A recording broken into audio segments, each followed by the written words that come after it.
शिव तांडव। रावण ने शिव तांडव स्तोत्र से भगवान शंकर को इतना प्रसन्न कर लिया कि आशुतोष भगवान शिव ने उसे केवल सकल समृद्धि सिद्धि से युक्त सोने की लंका ही वरदान के रूप में नहीं दी, अपितु संपूर्ण ज्ञान, विज्ञान एवं अमर होने का वरदान भी दिया। रावण रचित शिव तांडव स्तोत्र के सुनने मात्र से व्यक्ति समस्त बाधाओं से छूटकर समृद्धि, संपत्ति और संतति प्राप्त करता है।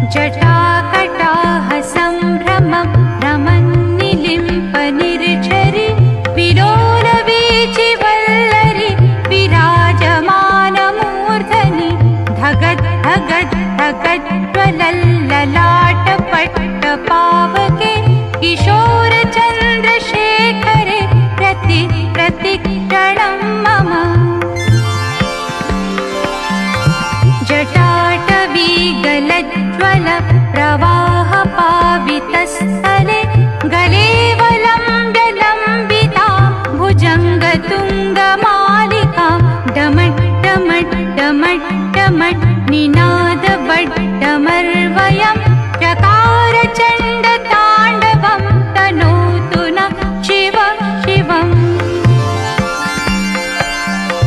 धराधरेन्द्रनन्दिनी विलासबन्धुबन्धुरा स्फुरद्दिगन्तसन्तति प्रमोदमानमानसे कृपाकटाक्षधोरणी निरुद्धदुर्धरापदि क्वचित् दिगम्बरे मनो विनोदमेतु वस्तुनि।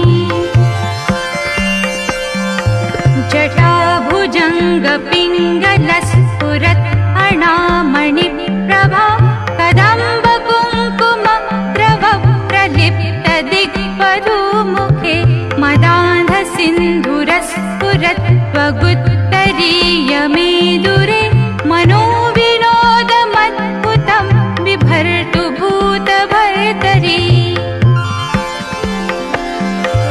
ललाटचत्वरज्वलद्धनञ्जयस्फुलिङ्गभा निपीतपञ्चसायकं नमन्निलिम्पनायकं सुधामयूखलेखया विराजमानशेखरं महाकपालिसम्पदे शिरोजटालमस्तु नः।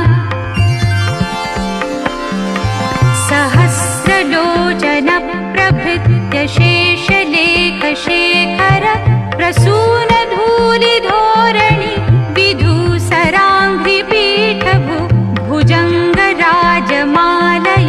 निबद्धजाटजूटक श्रियै चिराय जायतां चकोरबन्धुशेखरा।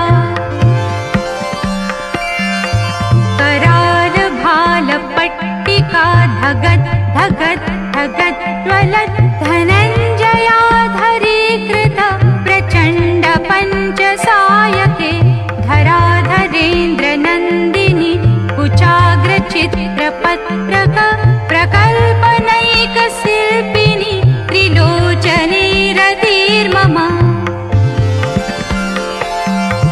नवीनमेघमण्डली निरुद्धदुर्धरस्फुरत् निशीथिनीतम प्रबन्धबन्धुकन्धर निलिम्पनिर्झरीधरस्तनोतु कृत्तिसिन्धुर कलानिधानबन्धुर श्रियं जगद्धुरन्धर। प्रफुल्लनीलपङ्कज प्रपञ्चकालिमपटा विलम्बिकण्ठकन्दली रुचिप्रबन्धकन्धरं स्मरच्चिदं पुरच्चिदं भवच्चिदं मखच्चिदं गजच्चिदान्धकच्चिदं तमन्तकच्चिदं भजे। अखर्व सर्वमङ्गला कला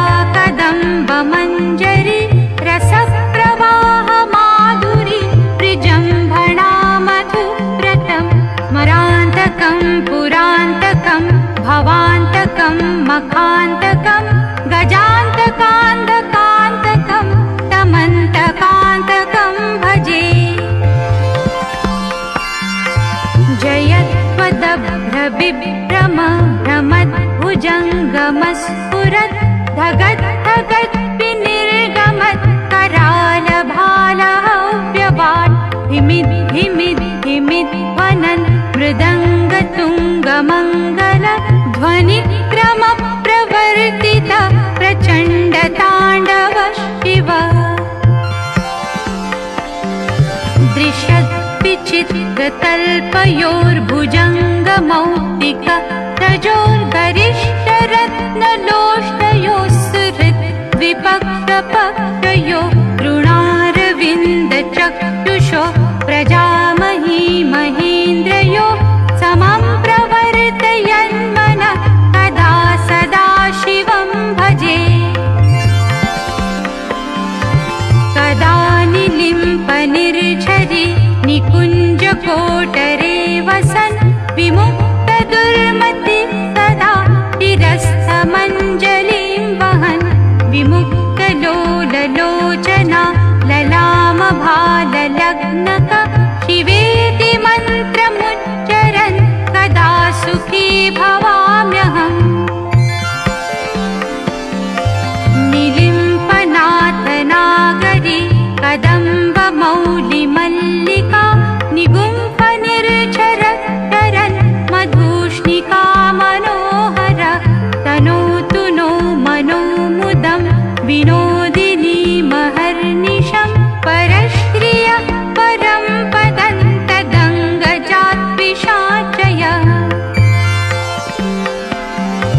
प्रचण्डवाडवानलप्रभाशुभप्रचारिणि महाष्टसिद्धिकामिनी जनावहूतजल्पना विमुक्तवामलोचना विवाहकालिकध्वनि शिवेति मन्त्रभूषणो जगज्जयाय जायताम्। इमं हि नित्यमेव मुक्तमुत्तमोत्तमं स्तवं पठन् स्मरन् ब्रुवन्नरो विशुद्धिमेति सन्ततं। हरे गुरौ सुभक्तिमाशु याति नान्यथा गतिं विमोहनं हि देहिनां सुशङ्करस्य चिन्तनं सुशङ्करस्य चिन्तनं सुशङ्करस्य चिन्तनम्।